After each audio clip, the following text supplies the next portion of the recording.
847 590 965 WKZO. Our next guest is just quite an amazing person. I don't know how he has time to write when he's so busy walking all over the place. Right. But he is an ultra long-distance backpacker. His name is Andrew Skurka, and he's going to be covering a lot of ground right here in Kalamazoo. He's making a number of appearances to talk about his adventures and his sport, and he joins us this morning. Good morning, Andrew. Hey, good morning. Well, when I'm reading up on some of your antics, this is pretty impressive. Wow. A 4,700-mile, 6-month Alaska Yukon expedition. How do you prepare for something like that? For me, a lot of research goes into it. So I spent about 6 months planning it, and then it was a 6-month-long trip. And I think during that planning process, I was able to sort of improve my odds for success and make sure that nothing too unexpected came up. Well, right. What was your goal in covering all that ground? I think for me that these trips are driven by the experience I get between the start and the finish. They're too hard to justify for anything besides that. Right. Well, they say that it's not the destination, it's a journey, and in your case, that's totally true. Yes, although I always go into these trips with a pretty clearly defined goal, like a destination goal, because I think having that in mind also helps push you through all those tough times. Now, when you're doing something like this, because I know your book has to do a lot with backpacking, the actual techniques and the equipment and all of that stuff, how do you prepare, how do you pack for something like that? You pack smart. So, and I guess smart takes the form of equipment that's light, because I'm covering so many miles per day. But it also has to be comfortable, it has to be durable, it has to be reliable. So it's sort of this balance of characteristics. It's really amazing some of the stuff that they have now, isn't it? The whole area has changed as far as what you can get for that kind of stuff.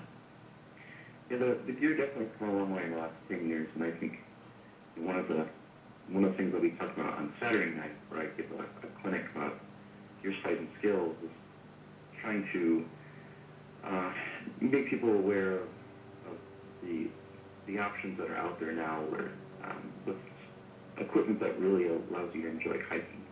Whereas I think a lot of conventional gear is much better for camping, where it's just too heavy and it just isn't designed well for hiking. So did you camp along the way? Yeah, I was sleeping on the ground about every night. Were you scared? I'm trying to picture, there's like bears and stuff up there in Alaska. I think your attitude has to be that if it's my night to go, it's my night to go. But there are a bunch of preemptive techniques that you can use to avoid bear encounters and hope for the best. Like what? You don't camp in the middle of a huckleberry patch. You don't camp on a bear trail. You don't camp out in the open. Did you take technology with you? I had a satellite phone with me, and that was a way that I could call for help. And I had a camera, but otherwise that's about it. When you were taking notes for your book, how did you do that? Well, the book isn't about really the Alaska trip, so the book I was able to write pretty much from start to finish after the trip was over. It's called The Ultimate Hiker's Gear Guide. You're talking more about the actual stuff that you take. Right, yeah, I'm actually giving 2 clinics, or actually 2 different types of presentations there in the Kalamazoo area. So on Friday night, I'm going to be giving a slideshow about my Alaska Yukon expedition, and that's over at Western Michigan. And then on Saturday afternoon, I'm giving that same presentation over at Kalamazoo College at 3 o'clock. And then finally at 7 o'clock, I'm giving a clinic on backpack gear splicing skills over at Lead Adventure Sports in Portage. That's going to be awesome. They have all that stuff over there. My daughter works there. Say hi to Emma when you go. Okay. I will definitely do that.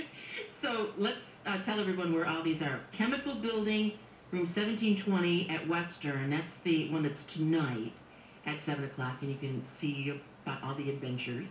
And then tomorrow, 3:30, Dalton Theater in the Light Fine Arts Building. That is the Circling Alaska and Yukon presentation. And then the Lee's Adventure Sports is happening at 7 o'clock. Are these things we need tickets for or registration for or anything, Andrew? You can show up at the door and pick up a ticket. The proceeds are going to the North Country Trail Association, which is responsible for building one of America's longest hiking trails from New York to North Dakota. And but the tickets are available at the door. Very cool. They're pretty inexpensive. They're all less than $10, and there are a lot of discounts for Boy Scouts and students. And I can't remember the pricing exactly. Okay.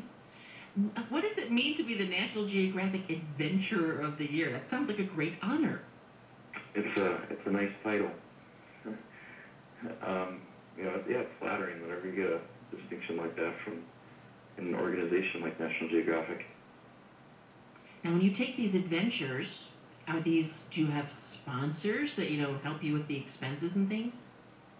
I do work with a handful of companies, but I don't think that, in my case, I don't think it's very viable to depend on sponsors for any income at all. So I've kind of had to get creative with my livelihood.